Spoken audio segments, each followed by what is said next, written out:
Welcome back to Sports for Real. I am your host, Coach Hall, and I want to talk a little bit about the college football playoff pairings. Of course, they came out yesterday with most of the results were expected. We knew that Georgia was going to be 1, and if Michigan won the Big Ten, they were going to be 2. TCU started out as number 3, but they lost to Kansas State, which put their spot in jeopardy.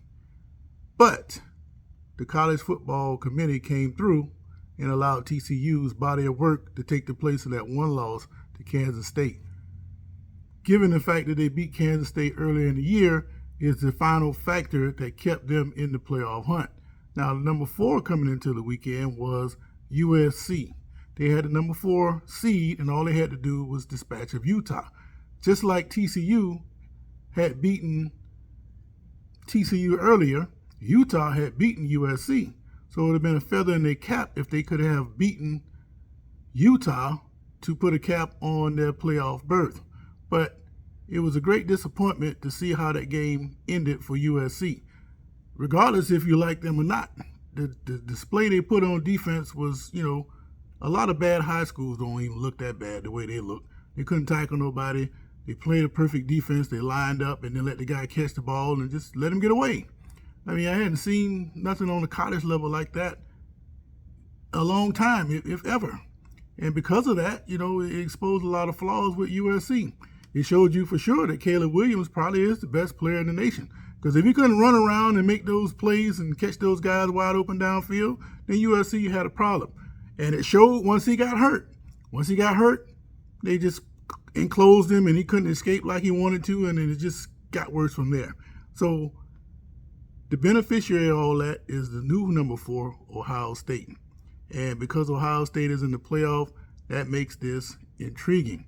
I never felt like Georgia was a foregone conclusion that they would just run through the playoffs like they did last year. Completely different setup. And now it's more interesting now that Ohio State's back in the mix.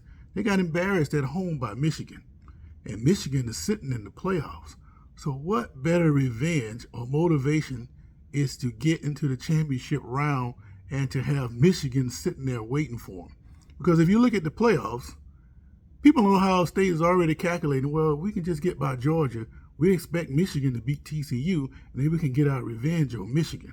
Neutral site, can't talk none of that home field crap, and it'll be a completely different situation. And because of that reason, I think Ohio State is going to make it interesting when they play Georgia.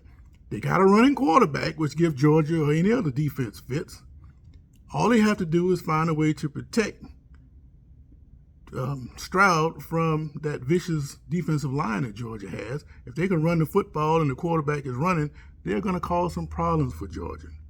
So this is just my initial take on this. But if Stroud can get loose and they can protect a little bit for him to throw, then Georgia just might have a problem.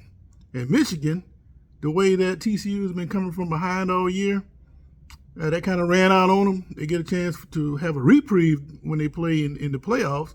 But if Michigan, who's the second half team, if they jump out to a lead early in the game, then TCU might have a problem. So that's just something to think about. But regardless of what happens, I think Ohio State, if nothing else, should send a nice, pretty bow, a Christmas gift with a nice, pretty bow on it to USC for sending that terrible defense out on the field to face Utah. Coach Hall.